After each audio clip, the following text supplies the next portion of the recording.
If you are a diabetic, and particularly if you have uncontrolled diabetes and you are experiencing shoulder pain, then there is actually a direct link between diabetes and a condition called frozen shoulder. Now, frozen shoulder, many people have heard of, or you've had friends or family that have had a frozen shoulder, and you will know that it's a pretty debilitating condition and can be extremely painful.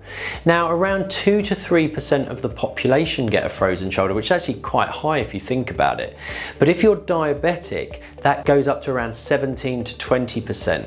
So there is a direct link between having diabetes and having a frozen shoulder, and it's not uncommon in diabetics to actually end up getting pain in both shoulders. Often it's not at the same time, but you can develop frozen shoulder in both shoulders. So it's important to know that link between diabetes and frozen shoulder, because if you are experiencing pain, it's important that you get the right diagnosis, and it's important that you see the right clinician who's going to be able to diagnose that and therefore give you the right treatment program.